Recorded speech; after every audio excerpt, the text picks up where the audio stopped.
quick ad. With Time Twist, you get exciting, bizarre, and significant historical events delivered to your phone every single day. Enjoying this episode? There's so much more in the app.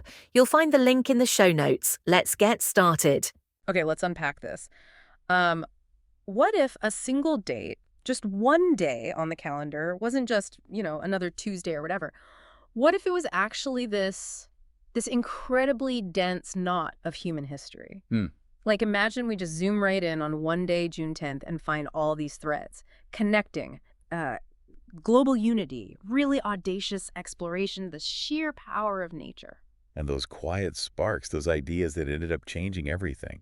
It's a fascinating idea, isn't it? Totally. That just one arbitrary point in time, June 10th, could be like a lens, a way to look at the incredible range of things humans get up to. Right.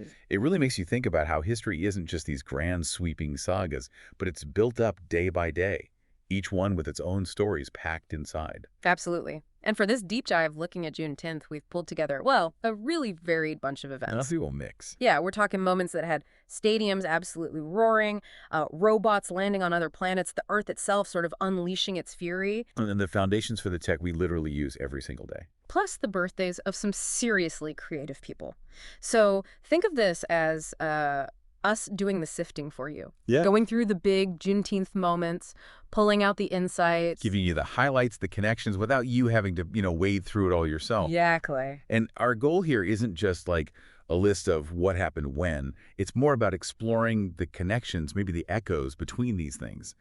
What are the human impulses hiding underneath these events? Yeah. We want to give you a richer sense of why these moments actually matter, what they tell us about, well, the bigger human story. Okay, so let's start with those moments that just brought people together, that shared excitement, like UEFA Euro 2016 in France. Oh, yeah. Can you almost still feel that buzz, that explosion of color everywhere, the sound of the crowd, just pure football passion? It's amazing how these big sporting events do that, isn't it? They create this really powerful sense of shared identity, even if it's, temporary. For a few weeks, it's like national divisions just kind of fade. Everyone's caught up in supporting the team or just the whole spectacle. It's a great example of collective emotion shaping things. For a little while, at least, yeah. And France, well, they've seen that unifying football power before, haven't they? That '98 World Cup win. Oh, definitely. That felt huge, like a national moment, with Zidane becoming this huge symbol of pride. It wasn't just sport, it felt cultural. Exactly. That '98 victory got tangled right up with French identity back then. It was a focus point for, collective joy, shared purpose. Yeah. And if you look a bit wider, even Euro 2000, co-hosted by Belgium and the Netherlands, that sort of collaborative spirit, it also shows how we find unity in these big events that cross borders. Okay, now for a complete change of pace. Let's go from packed stadiums to, well, the silence of space. Big jump. Yeah. June 10th, 2003, NASA's Spirit rover lands on Mars. I always loved that description.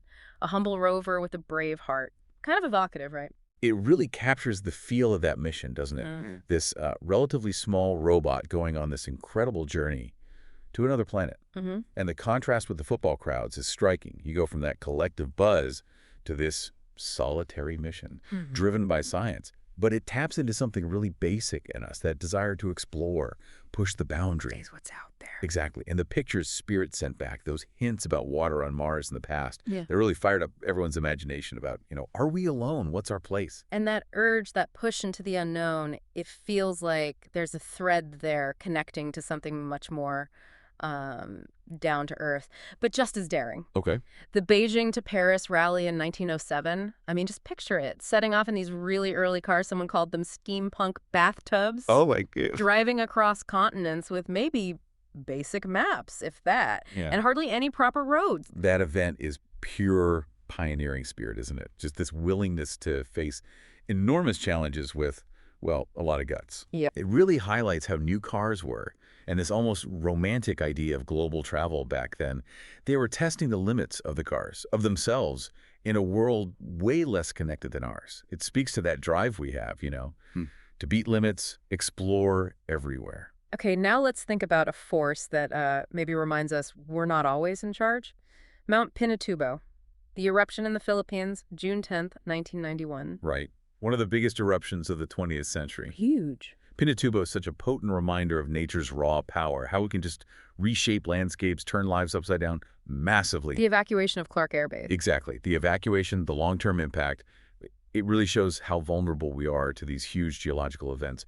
And it's quite something to think that while that was happening, this massive natural event, you had humans over in Europe taking these political steps towards more unity. Wow, yeah. A real juxtaposition of planetary forces and human efforts on the exact same day. And those steps in Europe, that leads us nicely into another theme, Mm-hmm. moments that planted seeds for, well, really big changes later on. Like the first direct elections to the European Parliament in 1979. Maybe not splashy headlines, but kind of a quiet earthquake, right, for the continent. Absolutely. Those first elections, they were quiet, but really profound. A huge step towards a more unified, more democratic Europe. First time people could directly vote For their MEPs Uh-huh. in Brussels, yeah, across all the member states. It was a massive shift in how Europe was governed, really laying the groundwork for the EU we see now. It shows how sometimes these procedural changes can have enormous long-term effects. Speaking of quiet revolutions that had huge effects, let's jump back just 2 years. 1977, the launch of the Apple II. Steve Jobs, Steve Wozniak, bringing out this machine, a personal computer, screen, keyboard, making computing something normal people could actually get their hands on. It's hard to overstate that one. The Apple II wasn't just new tech. It was a catalyst. It fundamentally changed how we interact with technology. Totally democratized it. Exactly. Brought computing into homes, schools, small businesses. It was completely unprecedented. You called it the birth cry of the digital age. And that feels right. I mean, think about it. That one device really paved the way for the very thing you're probably using to listen to us right now. It's kind of mind-blowing when you put it like that. And staying with those foundational moments, CERN, established in 1955. Right. The European Organization for Nuclear Research. Someone described it as a home for physics, for curiosity, that basic human drive to just understand how things work, the universe. It's powerful stuff. It really is. CERN is all about that collective commitment to pure science, Yep. just driven by wanting to know, unraveling mysteries of matter, energy. And the really fascinating part is how that pure curiosity can lead to completely unexpected things that change everything. Like the World Wide Web. Exactly. It started at CERN, didn't it? As a Wow. tool for scientists to share info. Yeah. So in a funny way, CERN's fundamental curiosity eventually led to, well, among many other things, cat videos online. An unexpected but very real outcome. You're not wrong. Right. And in that same year, 1955, something else incredibly important started, but on a much more personal scale. Alcoholics Anonymous. Ah, yes. Bill W. and Dr. Yeah. Bob. Just that quiet meeting born out of shared experience, honesty, and it's given hope, support to millions since. What's really striking about AA's founding is how it highlights the power of just human connection, shared vulnerability, how that can help overcome really deep personal struggles. It shows how these grassroots movements, starting from individual stories, can have this huge, lasting impact on society. Right. Progress, healing. Yeah. It often happens through those quiet acts of courage and connection, not just grand gestures. Now, it's important we acknowledge that Juneteenth, well, it hasn't always been about progress and celebration. It's also marked times of conflict, of loss. True, history isn't always positive. Take the end of the Six-Day War in 1967. A very short conflict, but the consequences in the Middle East, they still echo very loudly today. The Six-Day War is such a stark reminder, isn't it? How even brief wars can have these incredibly long-lasting, far-reaching geopolitical effects. Yeah. It really underscores the complexities there, the Israeli-Palestinian conflict, the ongoing struggle for any kind of lasting peace. As you said, peace isn't just a date on the calendar, it's an ongoing process, often a really difficult one. And on a much more individual, just deeply tragic level, June 10th, 1991, that was the day J.C. Lee Dugard was abducted.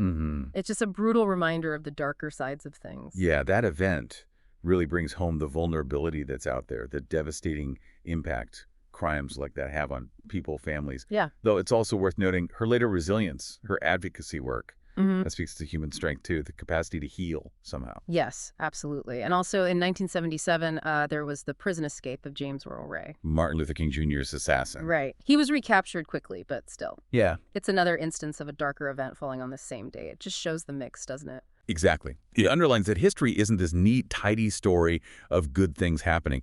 Any single day can hold this complex, jumbled triumphs, tragedies, steps forward, steps back. It just reflects life, really. Okay, let's shift gears one last time. Let's end on a more celebratory note, acknowledging some of the amazing people born on Juneteenth. The birthdays. Good call. Figures who've really shaped our culture, our understanding. First up, Maurice Sendak, born 1928. He invited us all into the land of wild things. Oh, Sendak. His work was just groundbreaking, so honest about kids' emotions, the good, the bad, the wild. Yeah. He really got the power of stories to help us figure things out growing up. His books still spark that imagination. And then Judy Garland, born 1922, that voice, Over the Rainbow. So iconic. That feeling of no place like home, it just gets you, doesn't it? Universally. Absolutely. Her talent, but also that vulnerability she had, it just connected with people everywhere. Over the Rainbow became this anthem, didn't it? For hope, for longing, for something better. We also have João Gilberto, The father of Bossa Nova. bringing those smooth Brazilian rhythms to the whole world. And Frederick Lowe, the music behind My Fair Lady. Two huge musical impacts. Gilberto's guitar, his voice, it just defined that cool Bossa Nova sound, totally new for most of the world then. And Lowe's melodies are just timeless, aren't they? Part of musical theater history. Definitely. And finally, E.O. Wilson, born in 1929. His work showed us how important biodiversity is, right down to the ants. Wilson was incredible, a real pioneer in sociobiology and such a passionate voice for conservation. Yep. He really helped us understand the intricate web of life on Earth and why we need to protect it. He gave us a sense of wonder about it all, even the small stuff. So when we do this deep dive, when we really look hard at Juneteenth, what's the big takeaway? Well, It's not just another date, is it? It's like a miniature version of the whole human story, packed with joy, progress, struggle, creativity, all sorts. exactly. You've got the raw power of a volcano, the roar of a stadium, the quiet hum of a lab making a discovery, the deeply personal journey of someone finding sobriety. Juneteenth just shows this amazing cross-section of everything human across so many different areas. And for you listening, it really makes you think, doesn't it? How any single day, even a seemingly ordinary one, can hold such a rich tapestry of human activity, potential, often in ways we don't even notice at the time. Which leads to maybe a final thought for you to chew on. Okay. What seemingly ordinary day in your life might, looking back, hold the seeds of something really significant, or connect to these bigger human stories in ways you wouldn't expect. Kind of encourages us all to, look a bit closer at our everyday moments, see the potential for something extraordinary hiding in the ordinary. Yeah.